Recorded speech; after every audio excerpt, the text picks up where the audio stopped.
ഇന്നിപ്പോൾ സ്ട്രൈക്കൊക്കെ ആയതുകൊണ്ട് നമുക്ക് ജോലിക്കൊന്നും പോകാൻ പറ്റില്ലല്ലോ. അപ്പോൾ ഇന്നെന്തായാലും നമ്മുടെ മഞ്ഞളൊക്കെ പറിച്ച് അത് കഴുകി ഉണക്കി പുഴുങ്ങി ഉണക്കി നമ്മൾ സെറ്റാക്കി എടുക്കുകയാണ്. അപ്പോൾ നിങ്ങളതിൻ്റെ വിശേഷങ്ങൾ കാണിച്ചു തരാം.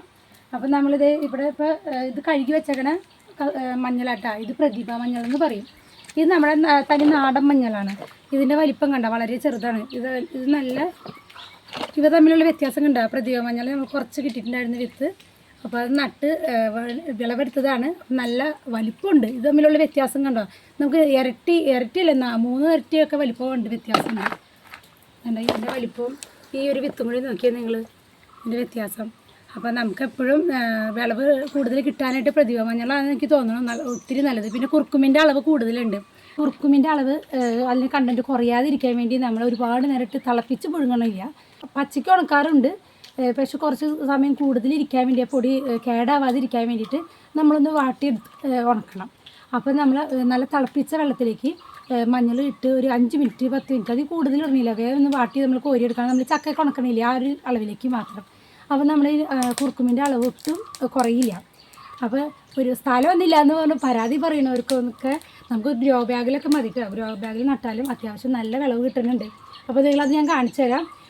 നമ്മുടെ വീട്ടിലേക്ക് ആവശ്യമുള്ള പച്ചമഞ്ഞളൊക്കെ എത്ര ജോലിക്ക് പോകുന്നവർക്കും ഒരു 2-3 ചാക്ക് നന്നായിട്ട് വളമിട്ട് വച്ച് കഴിഞ്ഞാൽ അത് മതി, ഒരു വർഷത്തേക്കൊക്കെ നമുക്ക് ഉണ്ടാവും.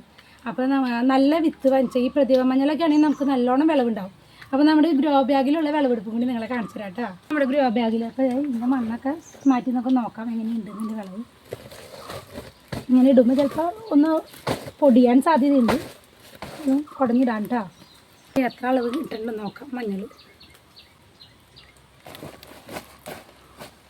പറിക്കാൻ എളുപ്പത്തിനൊന്നും ഞാൻ നനച്ചതാണ്. ഇതുപോലെ നമുക്ക് കട്ടയായിട്ട് അടുക്കടുക്കായിട്ടുണ്ടാവും. ഫുൾ ജൈവവളമാണ് ഞങ്ങൾ യൂസ് ചെയ്യണത്. നമ്മുടെ അത്യാവശ്യം നമുക്ക് വിളവുണ്ട് ഇതിനകത്ത്. മണ്ണിൽ നമുക്ക് ഉണ്ടാവണം അത്രയും ഗ്രോ ബാഗിൽ ഉണ്ടാവാറില്ല. കസ്തൂരി മഞ്ഞൾ നല്ല വിളവ് കിട്ടുന്നുണ്ട് കേട്ടോ ഗ്രോ ബാഗിൽ. നമ്മൾ നടുമ്പോൾ നല്ലോണം കരിയിലൊക്കെ ഇട്ട് വെക്കുക. അപ്പോൾ നല്ല ഇളക്കം കിട്ടും മണ്ണിന്.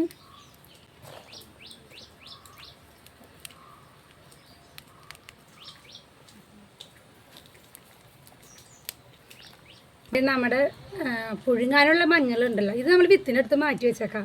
പുഴുങ്ങാനുള്ള മഞ്ഞൾ നല്ലോണം കഴുകി വലിപ്പം കൂടിയോണ്ട് അരിഞ്ഞിട്ടതാണ്. അത്രയും വലിപ്പമുണ്ട് ഇതിന്.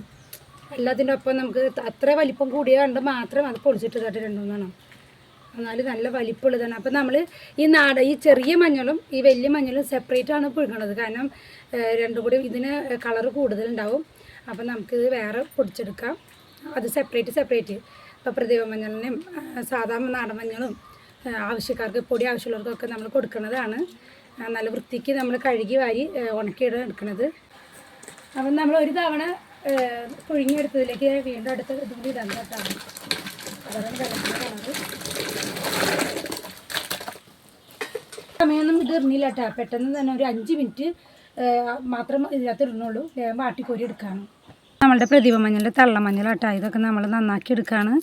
ഇത് സെപ്പറേറ്റാണ് നമ്മൾ പുഴുങ്ങി ഉണക്കുക. നമുക്ക് അമ്മയുണ്ട്, നമ്മുടെ തൊട്ടടുത്തുള്ള വല്യമ്മയും വന്നിട്ടുണ്ട് കേട്ടോ. ഹെൽപ്പ് ചെയ്യുന്നത് അവരൊക്കെയാണ്.